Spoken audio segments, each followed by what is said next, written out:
visual, né? de marco visual ali. E aí nas câmeras de alta velocidade você consegue ver como é que aqueles marcos Massa de visuais ar vão ser estão se deslocando ali. vão ser deslocados, tá? Então é por conta disso aí. Vamos para o pandêmico, vamos deixar o zumbi por último, que é o meu preferido. Eu já digo que meu... Zombie. Se for um apocalipse, que seja o zumbi. Que eu já assisti tudo de zumbi e eu tô mais Dá preparado. pra você extravasar, né? É, Tipo, exatamente. É meu, matar as pessoas porque elas são Cara, zumbis. What's in your head? Zombie. diferente de uma situação... Apocalipse irlandês. Diferente de uma situação nuclear, nós já tivemos ao longo da história humana muitas pandemias de caráter altamente mortal, né? Temos aí um pouco mais de 100 anos atrás, de 1918, ali, a gripe espanhola, que ceifou, estimado aí quase 50 milhões de vidas, né? Então... Mas vamos imaginar um criado em laboratório, altamente contagioso. Para, cara. Para. Pode, Se assunto é Gente, sério. minha garganta ruim, pô. E altamente contagioso e que tem uma morte rápida aí. Então, e aí? Mas aí que tá. Aí, a esse morte é o problema rápida, dos vírus. morte rápida não é uma boa, não é uma boa verdade. estratégia. Você nunca jogou aquele... Como que é aquele jogo lá? Aqui que você cria um vírus. Como? Pandemic. Pandemic, É o O objetivo. melhor é que você fique Muito tempo em dormência. contagia o maior número de Exatamente. pessoas. Tá? Tem uma morte Então, rápida. Esse cenário, então. Você vê, por exemplo, recentemente, há alguns anos atrás, teve um pequeno outbreak lá, um início de algo relacionado à tuberculose na região da África Central. Só que o que acontece? A tuberculose, ela além de ser muito evidente, você rapidamente diagnostica, as pessoas que possuem a tuberculose têm um estado agravado muito rápido, então não dá tempo de contaminar os outros. Do ponto de vista de sobrevivência virológica, ele perde. Mesma né? coisa do ebola, né? Também. Coisa do ebola. Muito Coisa. rápido. Você imagina o seguinte, esse vírus em 3 dias ele mata, sei lá. Você fala assim, cara, todo mundo se tranca em casa 4 dias. Quem vai morrer, morreu e não vai passar pra ninguém. E O problema é quando o vírus ele usa um hospedeiro por um longo período. Essas cepas mais mortais, elas tendem a sumir, dar lugar a cepas mais atenuadas, assim, que vai causar realmente o quê? Aquele bloqueio nasal, bloqueio das vias aéreas, vai deixar o cara doente. A gripe já foi alguma coisa muito mais forte no passado. Sim. também. Poxa, a própria vacininha, a lei de catapora que a gente dá pras crianças, cachumba, isso era letal. Era O que letal. que fez a gripe espanhola Matar ser tanto. tão fatal? Porque a cepa do vírus, aquelas primeiras cepas mais mortíferas mesmo, elas foram espalhadas pelo mundo em 1918 pelos soldados que voltavam para casa. Sim. E tínhamos pessoas em trincheiras passando o dia inteiro juntos em péssimas E condições. nos hospitais, inclusive. É. As condições sanitárias na frente de batalha eram horrorosas, talvez as piores do século XX.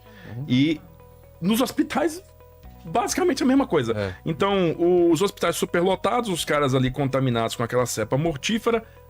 Deu 1918, novembro, aquela pressa de levar todo mundo para casa, levou todo mundo para casa. E aí se espalhou nos países, né? Inclusive no Brasil. Foi espalhado. Mas depois de 1920, que foi a terceira e última onda que atingiu o Extremo Oriente, né? O Japão só foi atingido em 20. Essas cepas morreram e foram substituídas por outras. Tanto que se fala da cepa da gripe espanhola até 1954. Ah, é? Tem, se não me engano, até uma última pessoa que foi caso de gripe espanhola que foi enterrada numa região congelada, não lembro muito bem agora, que é um caso específico que ficou conservado, etc. Eu não sei muito bem por que essa ideia de conservar vírus, né? Ou qualquer tipo de ameaça nesse sentido. Mas agora a gente está enfrentando uma nova ameaça, né? Que é muito interessante. Bom, não é interessante, mas é curiosa. É o fato de que com o degelo das regiões do permafrost, né, nós estamos agora encontrando material biológico de milhões de anos atrás. Milhares ou milhões de Milhares ou milhões, né? Milhões. E o mais interessante disso, novamente interessante do ponto de vista um pouco sombrio, é que ele pode liberar alguns patógenos que nós não temos nenhuma defesa contra. Justamente. Mas aí, eu acho que no caso da pandemia, a gente sai um pouco do clickbait, de como sobreviver ao apocalipse nuclear, que você não vai sobreviver. E aí uma boa preparação pode te ajudar. Você quer um exemplo legal, só pra gente entrar nesse aspecto, cara? É o seguinte, por exemplo, nós tivemos o evento pandêmico que assolou o mundo agora em 2020. Se você pegou Covid, você provavelmente teria morrido. num evento sério. Por quê? Porque você teve alguma falha de procedimento de controle. Sim. Porque se você seguisse vamos dizer, uma disciplina laboratorial, mantendo-se distante de todo mundo, quarentena, enfim, se você não entrasse em contato com o ambiente onde o vírus está, você estaria bem. Então, se a gente assumir essa lógica, e se você tivesse um vírus de uma mortalidade como a gripe espanhola... Eu, por exemplo, já estaria morto porque eu peguei. Todo mundo aqui pegou Covid? Eu peguei depois. Peguei depois. Peguei aquela, como é que chama? Aquela que tinha um nome esquisito. Eu não sei se eu Depois peguei... da Delta? Não sei. Omicron. Omicron. Omicron. Então, assim, é interessante entender isso, porque se nós pudéssemos assumir que seria o mesmo evento, muitos de nós aqui já não estaríamos presentes, né? Porque é muito diferente de, acho que, de uma questão nuclear, que ela é muito visível e você já fala, nossa, apesar da precipitação já ser um negócio mais sutil, o vírus, você não vê. É invisível. Né? E você não tem a menor ideia. E existe um problema sério. Por exemplo, se você for exposto à precipitação nuclear e tá aqui na mesa sentado comigo, você pode estar sendo derretido por dentro e eu não vou pegar nada. Justamente. Agora, imagina, eu tô chega a minha mãe, né? Ai, oi, filho, nossa, você viu que feio? E dá uma tossidinha, game over, morre também. Entendeu? Então é muito mais complicado quando se trata de prevenção, né?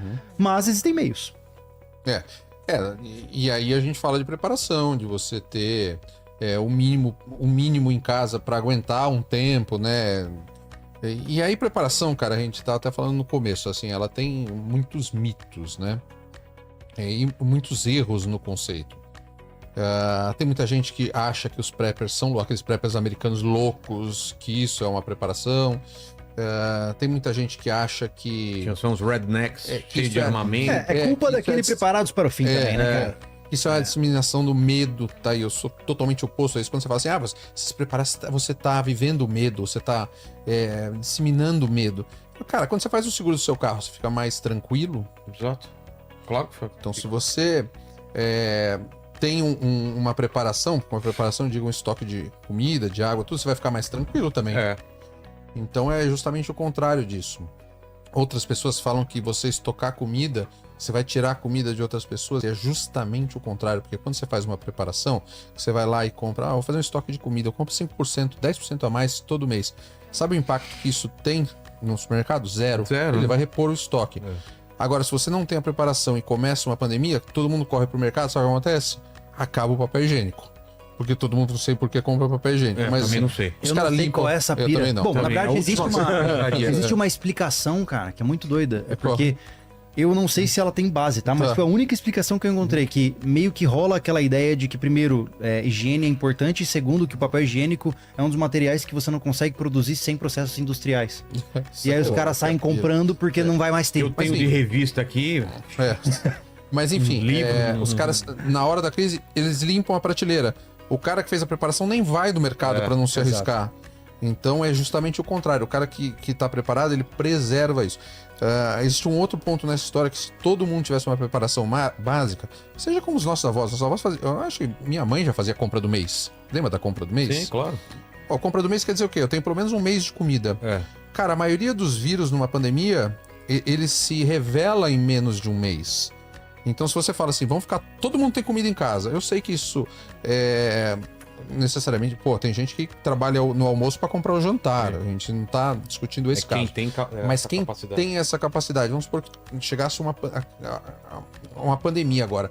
A gente precisa ficar todo mundo trancado em casa porque essa pandemia é altamente mortal e tal. Cara, se todo mundo tivesse essa preparação, a gente extinguia a pandemia no primeiro ciclo. Que ela não ia se transmitir de pessoa para pessoa. Então, existem muitos preconceitos contra a preparação que atrapalham... Aí entra, na minha visão, o chapéu de alumínio, sabe?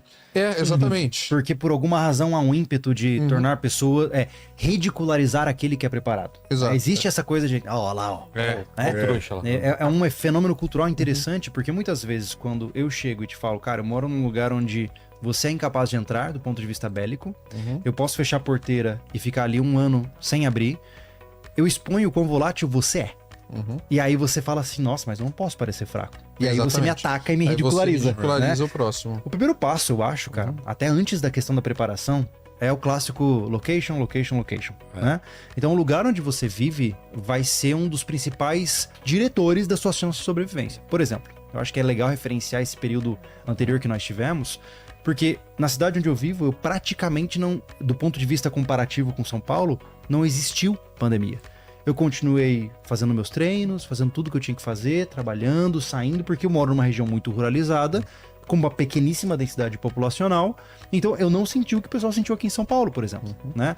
E isso do ponto de vista, novamente, aplicando uma letalidade como a que já tivemos lá em 1918, eu teria um pouco mais de chance de sobreviver, né? E, cara, querendo ou não, estando em São Paulo, você tem limitações óbvias, né? Por exemplo, sua casa não vai, ainda mais se você mora num apartamento, você não vai estocar 3 toneladas de água no teu apartamento. Porque, assim, você pensar isso, como é que você vai pôr, se você mora num apartamento, como é que você vai estocar água? Você coloca em risco a estrutura do apartamento. Exatamente. Né? Porque os prédios são construídos para aguentar uma certa quantidade de peso por metro quadrado. Né? E São Paulo tem a característica de que, de forma lógica, seria o primeiro epicentro da pandemia, né? Do apocalipse pandêmico no Brasil, porque o aeroporto tá aqui. E vai chegar o vírus aqui. E tanto que em 2020 chegou aqui. Sim. Né? Se você tem realmente aquela notícia assim, ó, o vírus, cara, esse vírus mata em, como vocês falaram, 72 horas, mata em 96 horas. Tá. Você pode, numa cidade de interior, você pode, inclusive, colocar bloqueio rodoviário e falar, não, ninguém entra mais. Sim. O prefeito mandou selar a cidade, cara. Acabou, ninguém sai, ninguém entra. Então coloca a polícia, coloca a guarda municipal, coloca o corpo de voluntários para bloquear a estrada e ninguém mais entra. Né? Você tá necessariamente num segundo ou terceiro estágio de contaminação, possível de contaminação. Então você vai localizar ali a pandemia, né? Aí a restrição não é só a sua casa, é a cidade inteira, porque ela tá selada, né?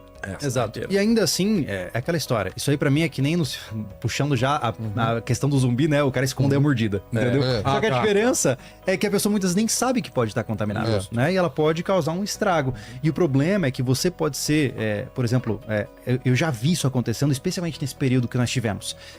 A família era super regrada, mas tinha um amigo que não era. E foi visitar. Tem uma laranja podre dentro da família. Aquele cara que fala assim, o cara não tá nem aí, vai pra lá. Pronto, ele leva todo mundo na bomba, né? Exatamente. Então, o grande desafio que eu vejo, e isso se aplica a todos os desastres que nós estamos falando, né? A infraestrutura inicial vai definir grande parte da sua porcentagem de sobrevivência. Então, quando a gente fala fuga para as colinas, né? Fuja para as colinas, é por quê?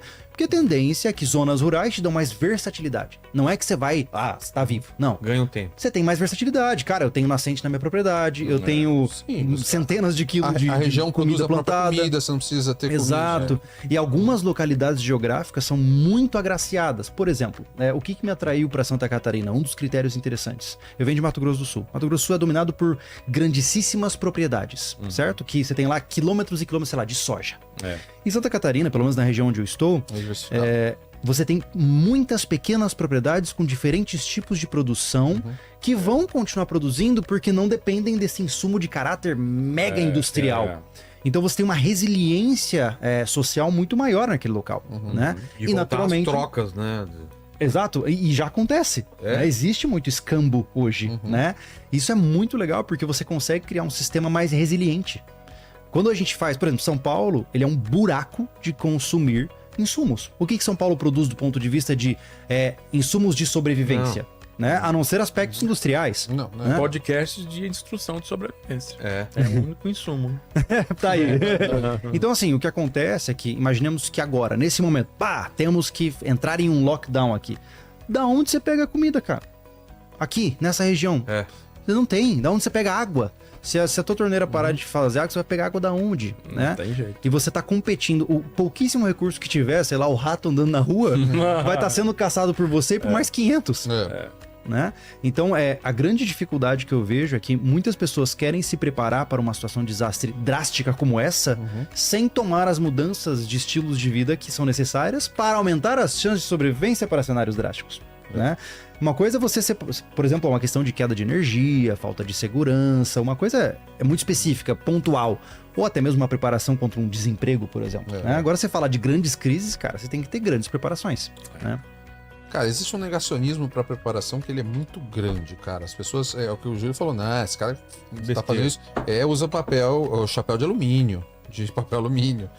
E, cara, isso é assim, não é uma questão de se, é de quando, a gente sabe. Acabou de acontecer uma pandemia, podia ser pior, podia ser mais agressiva. Segundo especialistas, vai acontecer uma maior. Né? Exatamente. É uma questão de tempo, né? Aí você fica negando isso, você fica entregando pro Estado. Eu acho que depois da responsabilidade Covid já tem menos gente tratando a galera de louco. Posso te falar? Muita gente... Eu não sei se é tanto assim, mas muita gente que ridicularizava quando você falava em preparação, me ligou falando, e aí, o que eu compro?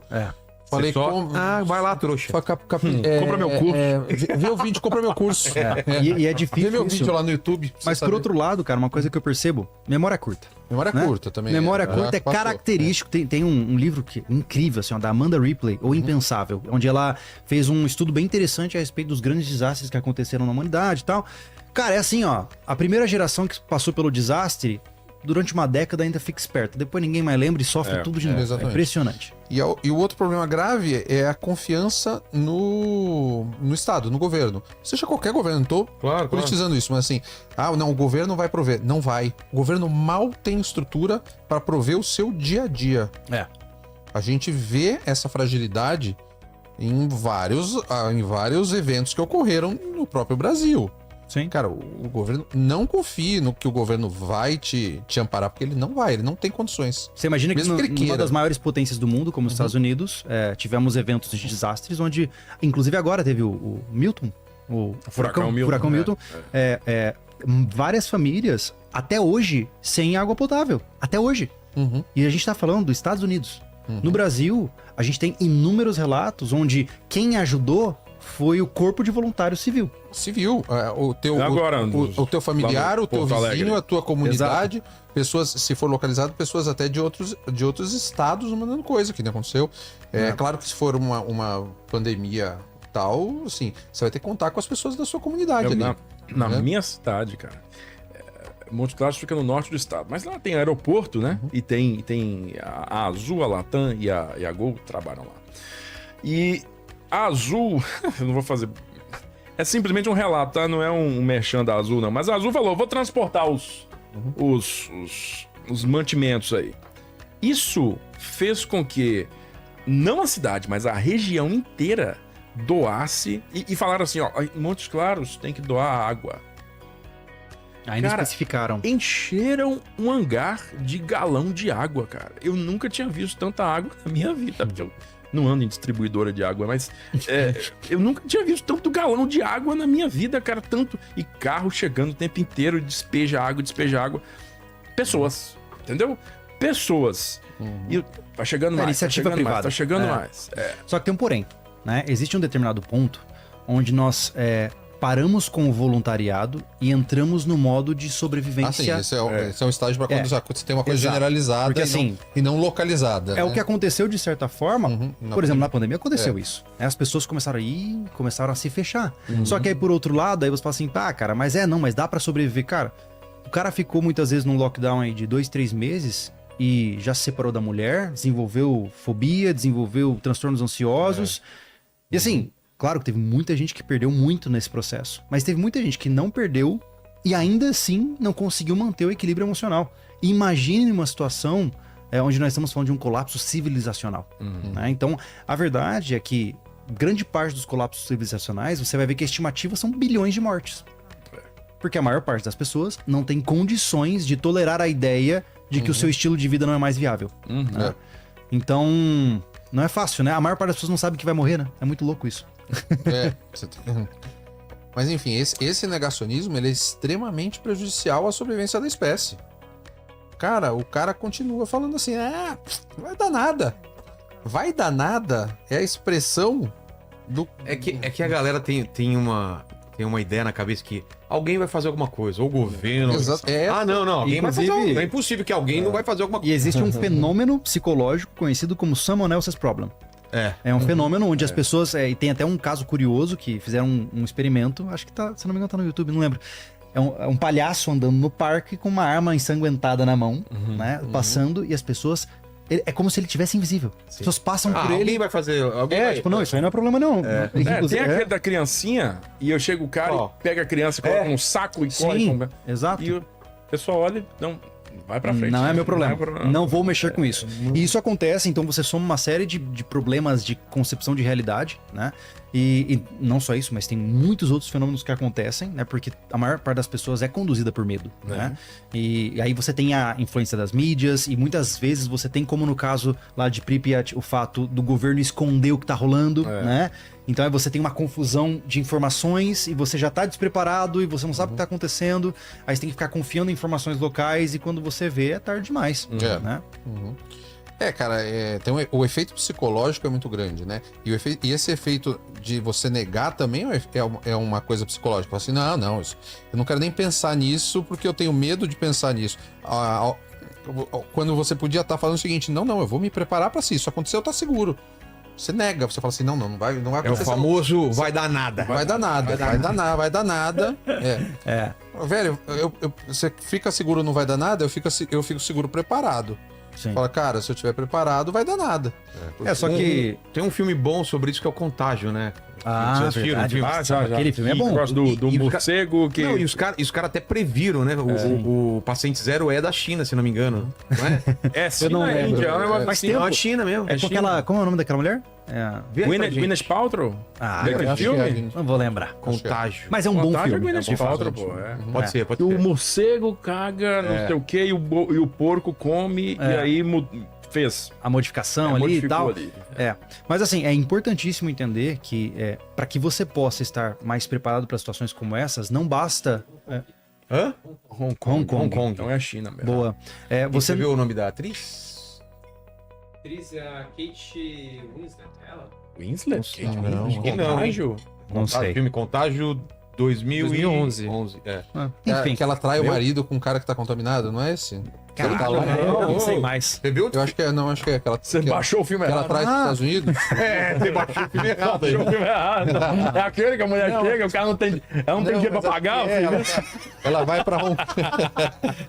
Ela vai pra Hong Kong. Que ela tá no porta-malas do carro, fica presa. Não tem dinheiro. Ela fica presa em casa, chega o cara pra libertar. Ela não tem dinheiro pra pagar, porra.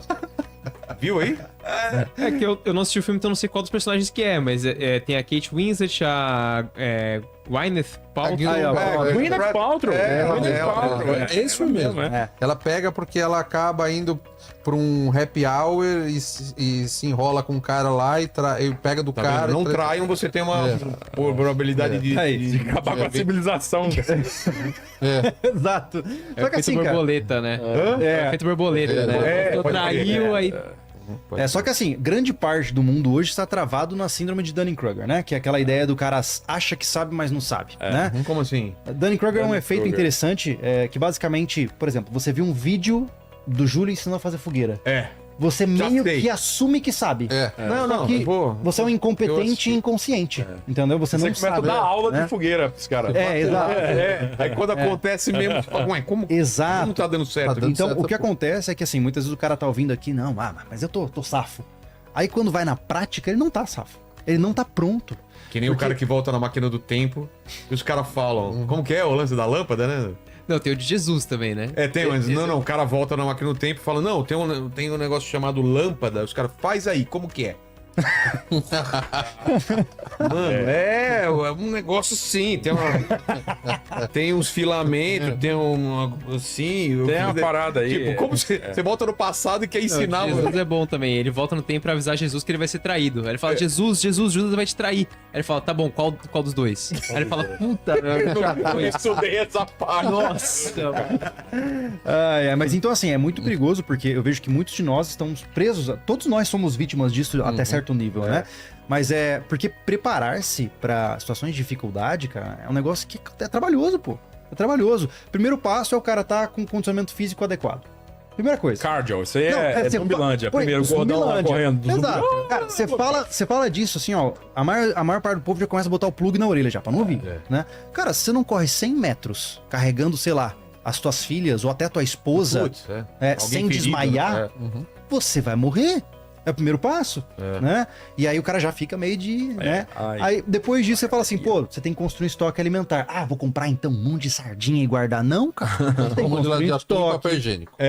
Você tem que construir estoque, você tem que rotacionar esse estoque, você tem que ter também termina técnicas. rápido essas coisas? Assim, ou você dá... Não, é que os caras acham que lata de atum dura pra sempre, porque eles viram no Walking Exato. Dead. A cada 3 anos ele faz torta de salsicha, Viena. Quer ver outra e coisa tá que é muito doido, que a gente fala, o pessoal fala muito no nosso canal lá, é assim, não, mas aí eu vou pro mato e eu vou plantar e comer. O cara nunca plantou nada, velho. Porque se plantar, sabe que não é fácil. Ideia, né, o cara planta, sei lá, mandioca, 12 meses pra comer. Até lá não tem mais cara. Ô, papai, tá pronto. Não, filho. No Natal. Pois é, então assim, é muito complicado isso, porque a gente tá falando de um nível de preparação que a maior parte de nós não tem condições de abraçar. Não dá. Né? Especialmente quem mora numa zona mais urbana. O que o cara pode fazer é ficar mentalmente adequado, tem que estar com condicionamento físico bom. Pô, seria muito bom, eu não vou nem pedir muito, cara. 2 semaninhas de comida em casa. Cara. Só isso, sabe? Não tô pedindo muito. Aí eu peço mais que você, 1 mês. Cara, faz que nem sua avó, sua mãe. Faz um rancho, uma compra né? de mês. Faz uma compra de mês. Parou essa mania, né, de fazer... Cara, as casas não tem mais dispensa, né? Aí a pandemia dá no 29º dia, né? O cara só tem um dia de... Não, brincadeira. Mas pra você ter uma ideia, cara, o básico. Eu apliquei na prática isso durante a pandemia. Eu tinha... Você tava onde? Eu tava em casa e eu tinha uma estocagem de pelo menos uns 8 meses. É mesmo? Eu fui só... Mora em casa mesmo? Na época eu estava morando numa casa, numa cidade pequena, né? Então... Um cômodo de... Onde tava Nada, estocado? eu guardava em barris de plástico. Eu ainda faço isso.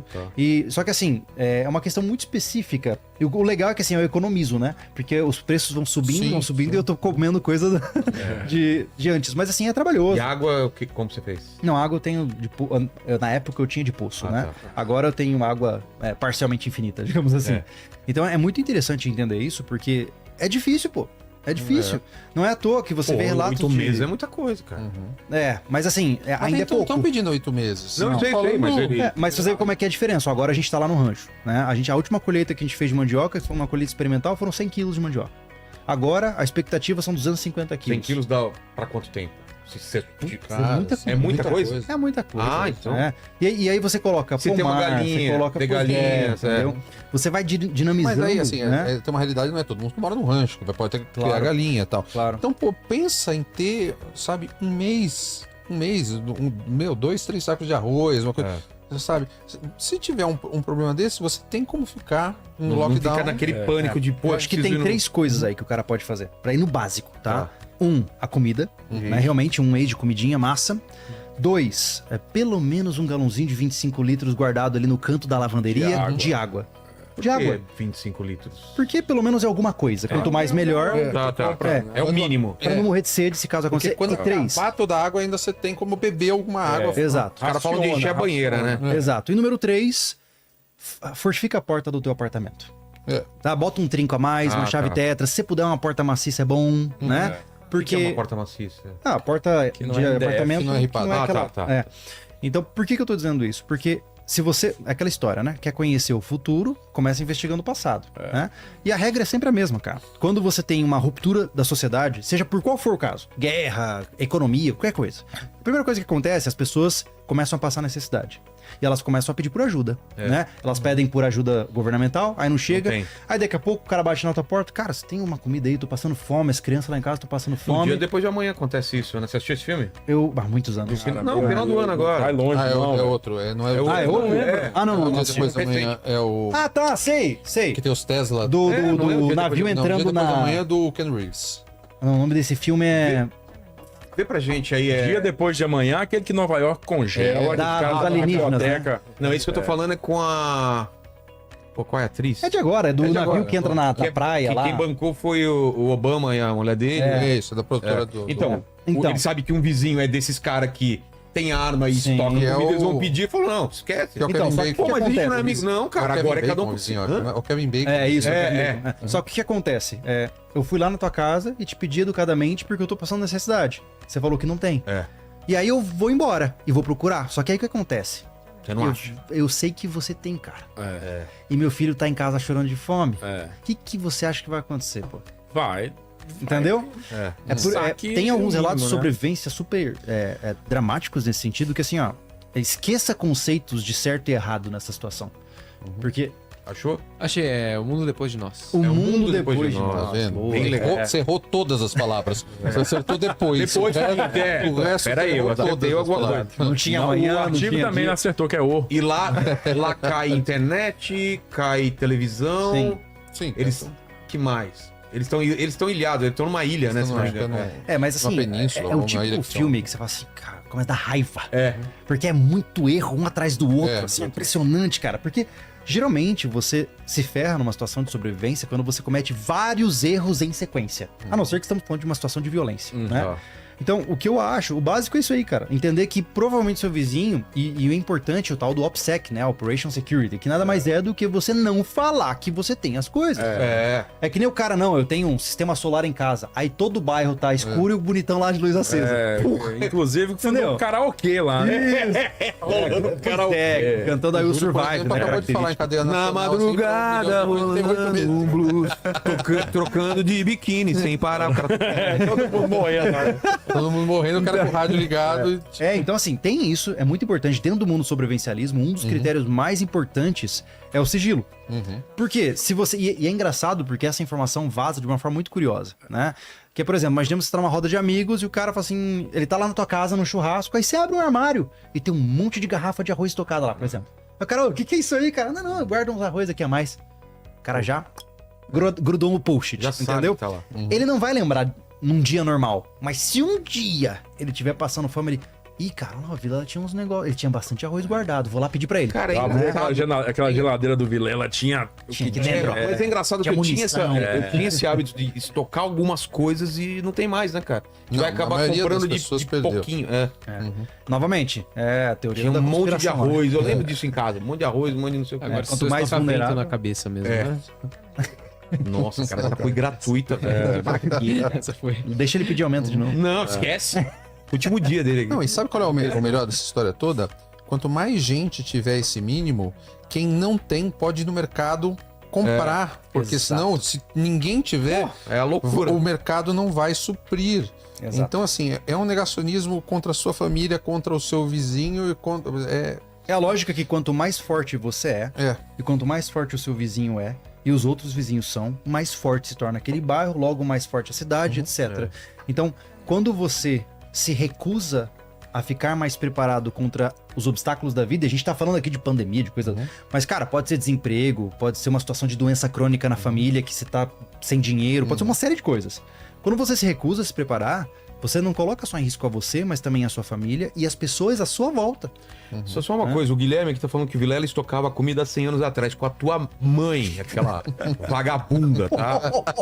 Que gratuito isso. Caraca! Não. O cara vem meter uma dessa, o Guilherme SC. 100 anos Cara, não atrás. não Cara, respeita isso os tá anciãos, né? No máximo, era no máximo 90, sei lá, 85. Errou por 15 anos. Errou por 15 anos. Não, e tinha até